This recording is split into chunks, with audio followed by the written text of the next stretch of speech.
A father loses his voice and in silence sharpens himself into a weapon of revenge.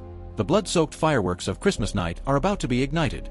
The first step of the revenge plan. He goes to the police station as a victim to inquire about the progress of the case. While waiting for Inspector Dennis in the office, Brian notices that the wall behind is covered with photos of key members of various gangs. Some of them are even the ringleaders who caused the death of his son. He uses his phone to photograph their information. A sketch of a bald man makes Brian stop and focus his attention. It is this bald man, Playa, the one who fired a shot that nearly took Brian's life. When the inspector enters the office, he sees Brian about to leave. From Brian's eyes, the police officer seems to see a seed of hatred beginning to sprout. Brian pins photos of those involved in his son's death on the wall and marks a plan to eliminate all of them on Christmas Day because that day is the first anniversary of his son's death. The revenge begins from this moment. From the pain of losing his child, Brian becomes increasingly resilient. Brian trains hard to build a strong physique and also learns professional incapacitation techniques. From initially struggling with basic physical training, he can now easily handle heavy combat training. Brian buys a battered old car from a car dealer. The sound of the wipers sweeping away the dusty film on the windshield is like his revenge target becoming increasingly clear. After returning home, Brian begins to modify the car. The sound of hammering rings out every day. His wife knows that he is preparing to take revenge for their son. She understands, but cannot stop it. Having a strong body is not enough. Without accurate shooting skills, evil cannot be punished. After a test shooting round with terrible results, he carefully studies firearms. The wife also gradually breaks down after days of standing on the brink of collapse. That night, they hold each other and comfort each other all night without saying a word. The wife understands her husband, and the husband understands even more clearly the truth that the wife is about to leave, not because love is gone, but because perhaps being apart for a while is a better choice, wiping away tears, carrying luggage, stepping out the door. The wife's departure also frees Brian from worries afterward. It turns out he once had a happy family of 3. The whole family is happily celebrating Christmas in the backyard when suddenly, gunshots and the screeching of brakes ring out. Stray bullets from a clash between 2 gangs fly everywhere. Brian and his wife use their bodies to shield their son. When the gangsters leave, they discover that fresh blood has soaked their son's clothes. Brian chases after them in fury, wanting to deal with them. Using sound to determine direction, he discovers that the 2 gangs are still in a gunfight and rushes toward them. At this time, both sides are still shooting fiercely. The green car gradually disappears and Brian becomes even more determined to chase after it, wanting to kill the opponent. He finds a crowbar in a pile of trash. At the exact moment the green car bursts out of the alley, he swings it hard at the car, causing it to lose control immediately. But the blow does not cause significant damage. The green car side begins to turn back and hunt Brian down in the narrow alley. After a tumbling roll, Brian falls to the ground. A gangster holding a gun steps out of the car and fires directly into Brian's side. This man is the gang leader named Playa. Playa does not spare Brian because of this. He slowly raises the gun, fires into Brian's neck once more, and then leaves calmly. The scene shifts to the hospital. Perhaps out of curiosity to know whether Brian is still alive, Inspector Dennis stops by, leaves his business card, and then leaves. Since Brian was hospitalized, a parrot appears outside the ward window every day, staying by his side as if his deceased son has transformed into that parrot, constantly praying for Brian to wake up soon. The prayers quickly come true. His wife takes meticulous care of him every day, and the parrot comes to the window every day to keep watch. Brian gradually begins the process of rehabilitation. Because his vocal cords are severely damaged, he permanently loses the ability to speak, feeling as if under sleep paralysis, wanting to scream but unable to utter a sound. Snorts. Laughter. As soon as he returns home, memories of Christmas surge back to Brian. And his wife hugs him from behind to comfort him. The soccer ball in the yard has gone flat, and everything in the house even remains exactly as it was on that fateful Christmas day. The gifts his son never had the chance to open are still there, and the pain in his heart makes it impossible for Brian to hold back any longer. This is the ultimate pain for a father who loved his child deeply. A sorrowful state of mind that few can truly understand. Seeing the newspaper on the table reporting the death of his son, it turns out that just because 2 gangs were fighting over territory, a boy died unjustly from a stray bullet. This makes Brian even more enraged. He takes a bottle of liquor from the refrigerator, tilts his head back, and gulps down large mouthfuls. His wife silently watches Brian vent his resentment. Clears throat, but then the pain and suppression she has endured for months also erupt. There is no mother who can lose a child and remain strong forever. Brian locks himself in the basement, sinking every day into alcohol and the grief of losing his son. Then one day, in a drunken haze, he thinks of his son. He cannot let himself remain like this forever, and the seed of revenge begins to sprout.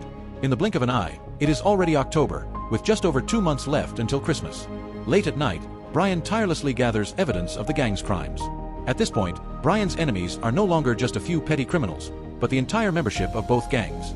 Brian tries hard to record every criminal act of Playa, but he quickly disappears from Brian's sight. At this moment, Brian notices Anthony carrying a travel bag out of the building and getting into a car. Thanksgiving arrives quickly, and Brian increases his training even more frantically. Now, Brian's physique is no longer that of a weak man, but that of a powerfully built one. Every criminal on the wall becomes motivation, forcing him to grow stronger, even mastering the most difficult car drifting techniques. After several months of training, he handles these maneuvers skillfully.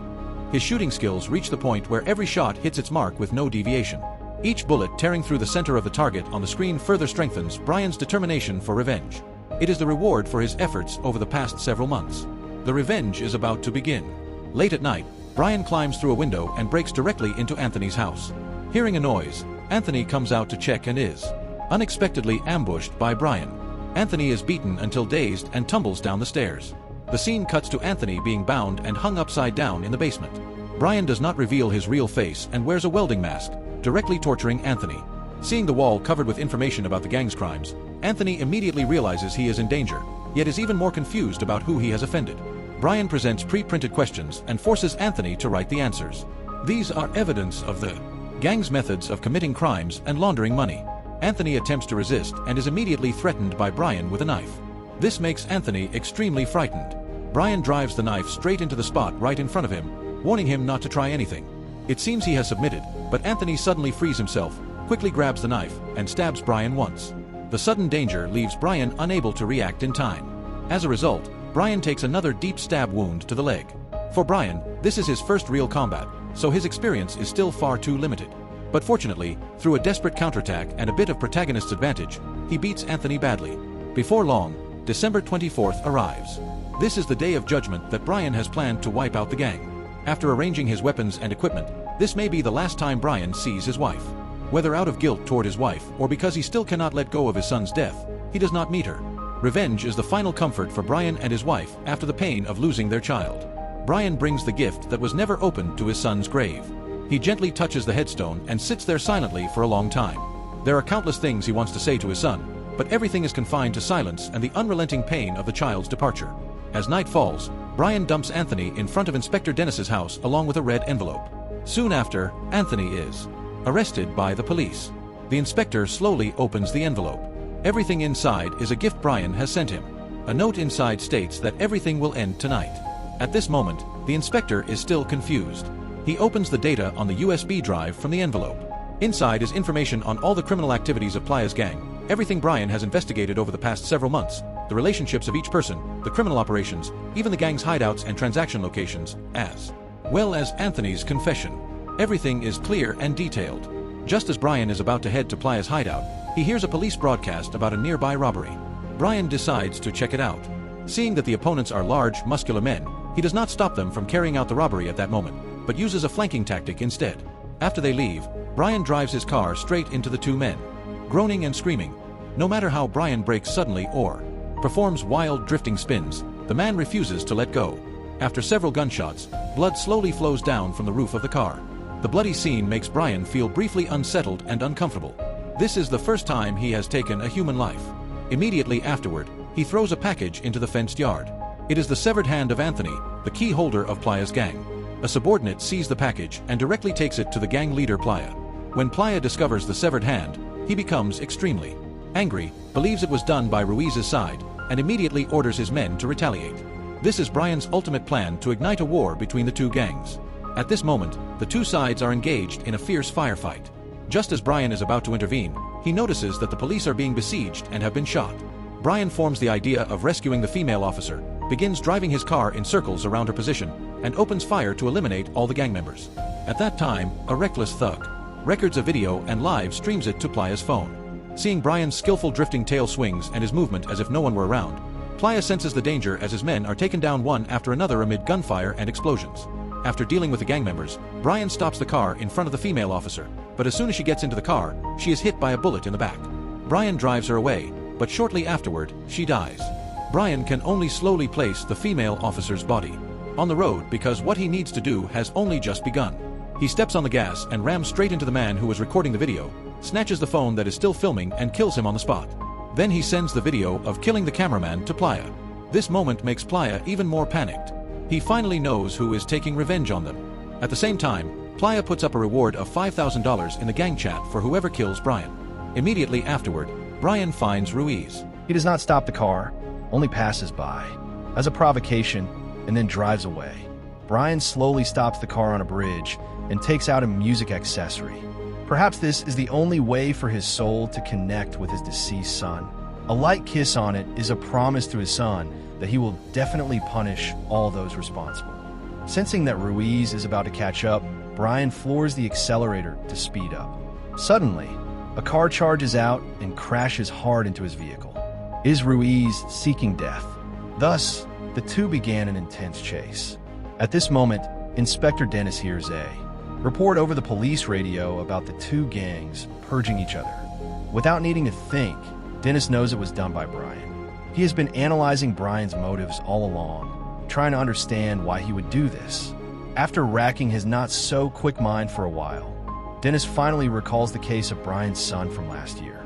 At this time, Playa is enjoying himself with a young, beautiful woman amid dim lights and soft music. However, Playa summons all his subordinates to return immediately. Brian, having just finished resting, receives the news that Playa has called everyone back to the hideout. He puts on his coat and assumes an imposing stance. The third round officially begins. All gang members are heading toward the hideout. Brian rides alongside and follows closely behind. Just as the rolling shutter is about to come down, he quickly charges in to attack. Groaning, screaming, after clearing out the lower floor, Brian successfully reaches the rooftop. But to block gang reinforcements, he sets up a mine trap. As Brian follows the sound forward, he encounters Ruiz, who is still not dead. In terms of physique, Brian is indeed slightly inferior to Ruiz and quickly falls into a highly passive position.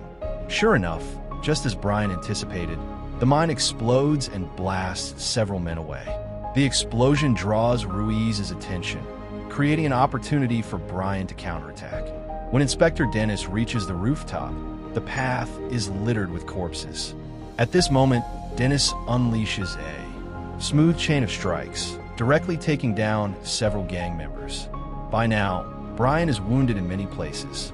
Just as he is checking his ammunition, Dennis slowly steps into view. The two do not fire at each other. Brian does not dare to put down his gun. Dennis, seeing that Brian is seriously injured, seems to understand the feelings of a father who has lost his child.